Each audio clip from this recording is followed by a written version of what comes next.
최근에는 이제 외국인들도 배터리 쪽보다는 이제 반도체 쪽으로 좀 많이 관심을 좀 갖고 있는 것 같고요. 그리고 실제로 멀티플이나 여태까지 사이클로 볼 때도 2차 전지 배터리보다는 반도체 쪽을 좀 더 관심 있게 보시는 게 아마 IT 수요는 안 좋다고 시장이 우려를 할 거고 주가가 빠질 수 있겠죠. 네. 저는 오히려 그게 마지막 기회이지 않나, 좋은 또 매수 기회가 되지 않을까 이렇게 보여집니다. 예. 금리, 달러 이런 거 아무것도 상관없이 반도체주들은 고공행진을 하고 있단 말이에요. 필라델피아 반도체 지수는 신고가를 계속 경신하고 있는 모습이거든요. 네. 어떻게 보세요? 되게 좀 재미있는 현상이 벌어지고 있는 게 테크 전체적으로 AI와 관련된 회사만 움직이고 있고요, 사실은요. 네. 그리고 이제 전통적인 그 컴퓨팅 회사들은 사실 그렇게까지 아웃퍼폼하고 있지는 않습니다. 그게 좀 사실 극명하게 지금 보여지고 있고, 최근에 하이닉스도 아웃퍼폼하고 있는 게 사실 어떻게 보면은 이제 AI 관련된 기대감이 지금 반영이 되고 있다고 보시면 될 것 같습니다. AI냐 AI가 아니냐로 어떻게 보면 주가의 흐름이 좀 양분되고 있다라고 네. 보여지고요. 실제 수요도 제가 이제 반도체 쪽, 즉 메모리 쪽 수요를 보더라도 AI 관련된 DDR5 수요는 올라갈 거로 보여지고요. DDR4 같은 경우는 이제 기존 전통적인 수요거든요. 이 수요는 계속 약세로 인해서 3분기의 가격의 흐름이 반도체도 특히 메모리 같은 경우도 DDR5는 가격이 오를 것 같고요. DDR4 가격은 계속 좀 약세를 당분간 진행되지 않을까 이렇게 보고 있습니다. 예. 네, 알겠습니다. 그러면은 엔비디아의 전망도 좀 긍정적으로 보시는 거네요? 엔비디아 자체는? 제가 뭐 엔비디아 커버는 하고 있어서 그쵸, 뭐라고 그쵸. 커버는 못하겠지만 AI 관련된 컴퓨팅 쪽 수요는 계속 늘어날 수밖에 없고요. 어떻게 보면 엔비디아가 조금 운이 좋았던 게 과거와 달리 이제 엔비디아가 주가 흐름이 되게 좋았던 이유는 AI 컴퓨팅 자체가 과거와 달리 병렬 컴퓨팅을 많이 요구를 합니다. 이게 무슨 얘기냐면 과거의 컴퓨팅은 이제 순차적 컴퓨팅이라고 하거든요. 시리얼 컴퓨팅이라고 해서 연산을 이게 순서대로 하는데 이 병렬 컴퓨팅은 한 번에 여러 데이터를 한 번에 처리합니다. 즉 행렬로 처리를 해야 되거든요. 저희 학교 할 때 고등학교 때 행렬 배우셨을지 모르겠는데 네. 엄청난 이 매트릭스로 계산을 해서 한 번에 데이터를 뽑아내는데 이거에 강합니다. GPU가. 이 GPU가 그런 이유는 이 게이밍 쪽에 이 그래픽을 하려고 그러면 한 번에 많은 데이터를 뿌려줘야 되거든요. 그래서 그래픽은 사실 GPU는 CPU보다 성능이 각각을 보면 세지 않습니다. 근데 많은 데이터를 처리하기에는 GPU가 훨씬 더 좋거든요. 그런 쪽으로 기술이 바뀌다 보니까 지금 AI에 관련된 데이터들이 다 그런 식으로 계산이 되다 보니 이제 엔비디아가 그런 면에서 지금 엄청난 기회 요소가 됐던 것 같고요. 네. 그래서 앞으로도 이제 그런 쪽으로 좀 그 시장의 흐름이 컴퓨팅이 이런 병렬 컴퓨팅 쪽으로 많이 움직일 것 같습니다.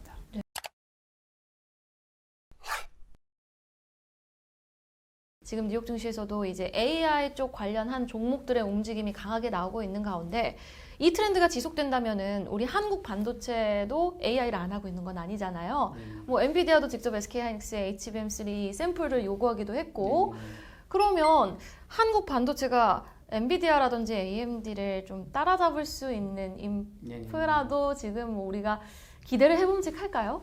제가 볼 때는 이걸 따라간다고 보기보다는요, 그냥 같이 간다? 뛰어가는 말에 같이 탄다고 보셔야 되지 않을까 싶습니다. 그러니까 메모리 같은 경우에 이제 아까 그 엔비디아든 뭐 AMD든 그 GPU에 HBM이 바로 같이 옆에 붙어 있거든요. 그래서 네. GPU와 HBM이 서로 데이터를 주고받으면서 연산을 합니다. 어떻게 보면은 파트너죠. 그러니까 파트너 컨셉으로 보시면 될 것 같아요. 엔비디아의 파트너가 하이닉스와 삼성전자다라고 보시면 되고요. 파트너는 서로 협력해야죠. 싸우면 안 되잖아요. 그래서 이거를 뭐 넘어선다기보다는 같이 서로 협업을 해서 어떤 밸류를 창출하는 방향성으로 보시면 좋을 것 같고요. 그리고 이제 또 한 가지가 이제 재미있는 거는 아까도 말씀드렸지만 헤테로스 컴퓨팅이라고 해서 이종 컴퓨팅인데 엔비디아 외에 다른 많은 회사들이 나올 것 같아요. 그게 뭐 어느 미국뿐만 아니라 한국에도 생길 것 같고요. 그래서 AI 관련된 이 컴퓨팅하는 칩을 만드는 회사들이 계속 나올 것 같고요. 이런 부분들은 저희가 계속 관심 있게 봐야 되는데, 왜냐하면 지금은 이제 초기 구간이다 보니까 범용 GPU인 이제 엔비디아에 있는 뭐 DGX H100라든지 이런 제품들을 쓰기 시작하는데, 슈퍼컴퓨팅, 뭐 구글 같은 회사들은 뭐 다른 자체 이 TPU나 NPU를 만들기 시작하고 있고요. 많은 회사들이 자체 이 NPU, 즉 이 AI에 관련된 칩들을 만들 겁니다. 설계할 겁니다. 그래서 그런 회사들이 많이 늘어날 거고요. 네. 그거는 아마 삼성전자 파운드리 비즈니스에서 되게 긍정적인 부분이 생길 것 같고요.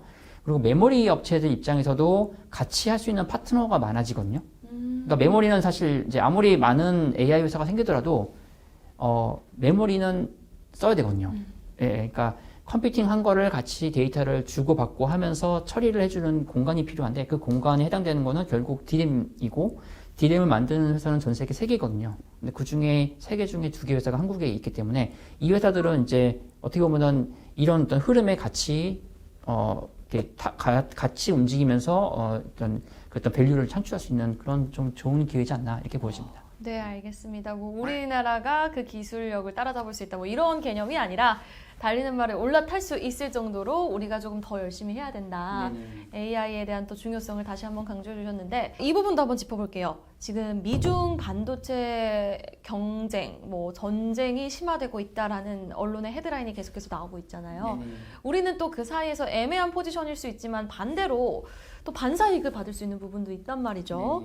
진짜 실제로 우리나라 반도체 기업들이 기회를 가져갈 수 있는 포인트가 많은 건지 이 부분은 어떻게 보세요?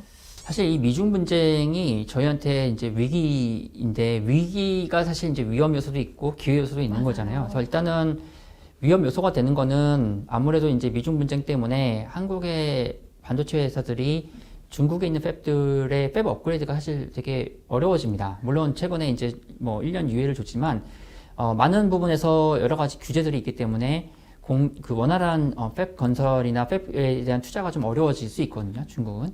그렇기 보니까 팹에 대한 부분이 비효율화가 생길 수 있습니다. 한국에다가 팹을 다시 지어야 되고 그거에 따라서 중국 팹과 한국 팹 운영하는데 여러 가지 비효율 요소가 많아지기 때문에 이런 부분은 되게 안 좋은 부분이 될 수 있을 것 같고요. 그게 어떻게 보면 위기라고 볼 수 있을 것 같고요. 반대로 이제 기회 요인이 되는 거는 이 진입 장벽이 높아지는 거죠. 이 미중 분쟁을 인해서 중국에 있는 반도체 회사들이 장비나 여러 가지 규제를 받기 때문에 저희한테는 많은 시간을 벌게 됐고요. 왜냐하면 최근에 중국 회사들이 많이 따라왔거든요. 뭐 인력들도 많이 중국으로 가고 또 중국이 국가적으로 육성을 하다 보니까 그 격차가 많이 줄었습니다. 기술 격차가. 예.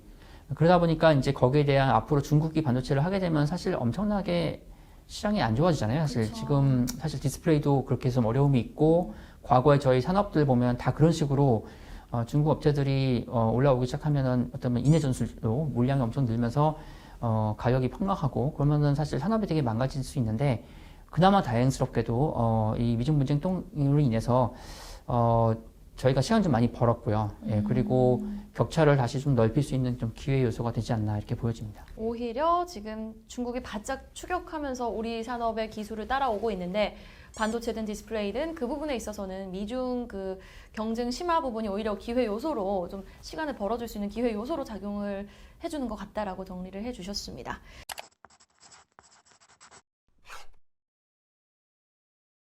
그런데 지금 시점에서 반도체 사이클도 좋게 보시는 것 같고 AI 반도체 수요도 좀 늘어날 거라고 계속 좋게 보시는 것 같은데 그렇다면 국내 증시 투자자분들은 뭐 재료, 장비, 비메모리 쪽 이제 너무 다양하잖아요. 반도체 그쵸. 안에서도. 예. 어느 쪽을 좀 집중해서 보는 게 좋을까요? 일단 대형주 중심으로 보시는 게 좋을 것 같고 그런 면에서 이제 삼성전자, 하이닉스를 좀 보시면 좋을 것 같고요. 근데 이제 이 사이클이 이제 항상 저희가 캐펙스를 줄이고 이제 감산을 하고 나서는 아까 말씀드린 것처럼 이제 공급이 줄어들면 그게 수요가 조금씩 회복되면 가격 반등이 일어나고 그러면 이익을 창출하면 다시 투자가 집행이 됩니다.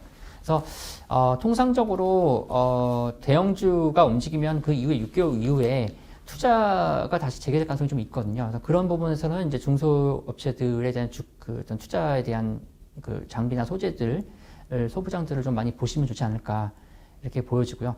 단기적으로는 만약에 그래도 내가 소부장 보고 싶다 그러면은 후공정 쪽 그리고 이제 TSV나 아까 TSV가 이제 트루 실리콘 비어라고 해서 그 D램을 이렇게 적층할 때 구멍을 파서 연결시키는 공정들이 있거든요. 그래서 이런 TSV 공정 그리고 HBM 관련된 백엔드 공정 이런 쪽에 관련된 회사들을 좀 관심 있게 보시면 좋을 것 같습니다. 예. 후공정 쪽 TSV 공정에 관련되어 있는 기업들 그리고 HBM 관련한 기업들을 좀 주목해 볼 필요가 있다라고 정리를 해주셨습니다. 자, 그러면 지금 대형주 중심으로 우리는 지켜볼 필요가 있다라고 말씀을 해주셨단 말이죠.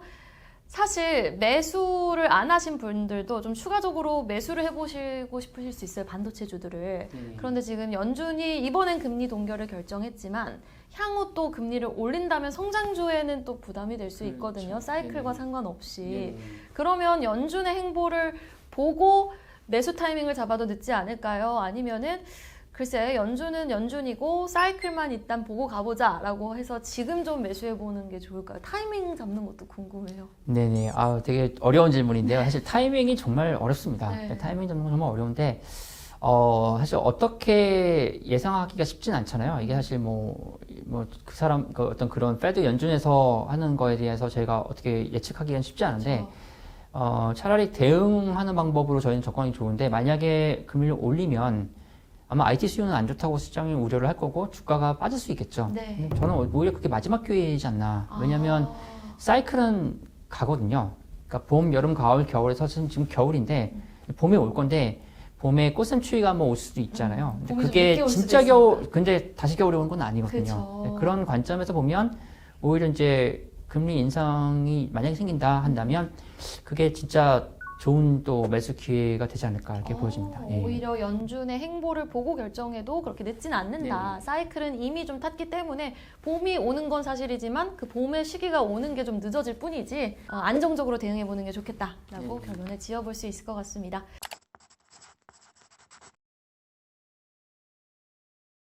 그렇다면 또 삼성전자가 2분기 실적을 발표를 할 텐데 그때 되게 또 안 좋을 거라고 생각을 하잖아요, 사람들이. 근데 오히려 삼성전자가 역대 그 실적 발표를 보면은 실적을 진짜 잘 발표했을 때는 주가가 오히려 요지부동이었고 잘 발표를, 그러니까 성적이 그렇게 좋지 않았을 때는 주가가 또 잘 갔단 말이에요.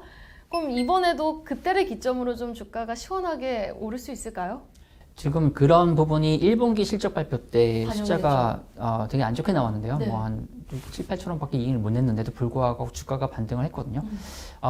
근데 그 당시에는 약간 이제 감산 기대감도 좀 있었고요. 맞아요. 약간 여러 가지 기대감이 좀 있었지만 이번 2분기도 아마 숫자는 안 좋을 거예요. 여러 가지 지금 상황이. 근데 이제 앞에서 말씀드렸던 것처럼 이제 재고 소진이 좀 되고 있고 그리고 사이클이 지금 바닥 근처로 오고 있거든요. 어떻게 보면 이제 불황의 끝자락에 있기 때문에 숫자는 아마 안 좋게 나오더라도 주가는 제가 보기에는 괜찮지 않을까 이렇게 보여지고 오히려 또 주가가 많이 빠지면 그때 매수하는 전략을 하는 게 좋은 전략인 것 같습니다. 그러니까 지금 연준의 행보든 뭐 실적의 숫자든 어떻게 나오든지 간에 오히려 지금 조정이 나왔을 때 반도체 SK하이닉스는 매수의 기회다라고 좀 정리를 해주시는 것 같아요.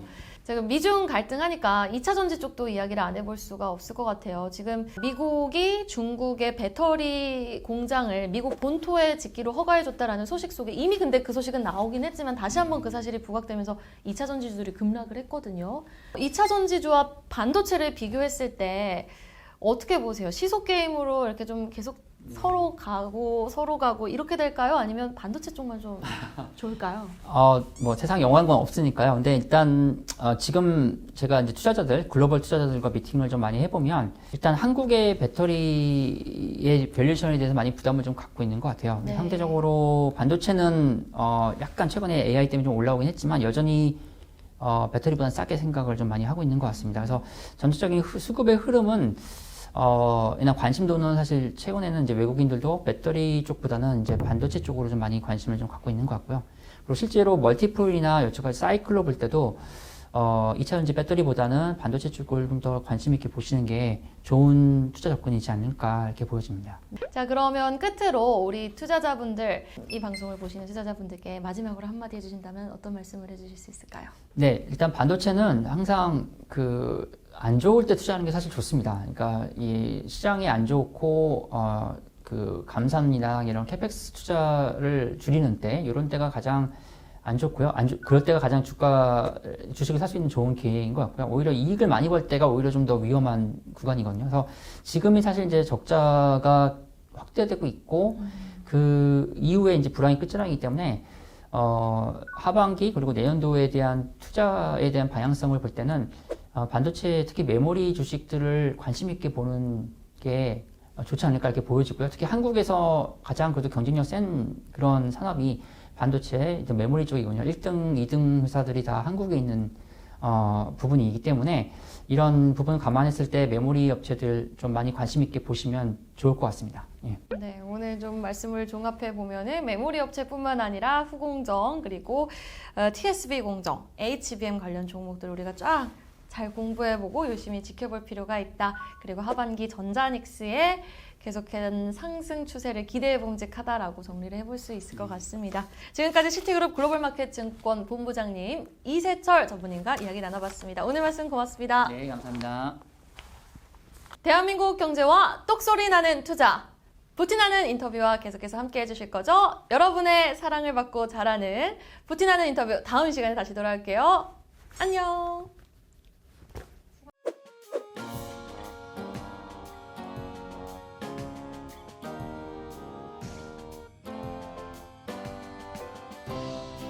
또 우리 전무님 방송을 찾아봐야지 했는데 또 방송에는 자주 노출을 또 안 아직 하시는 아무래도 것 외국계 증권사다 보니까 아무래도 좀 자주 못 나오는 좀 그런 좀 부분이 있습니다. 뭐 양해 좀 부탁드리고요. 한국경제만 자주 나와주세요. 네, 한국 기자 열심히 하겠습니다. 계속해서 좀 팔로우업 해주시면 너무 더 네네. 감사할 것 같습니다. 예.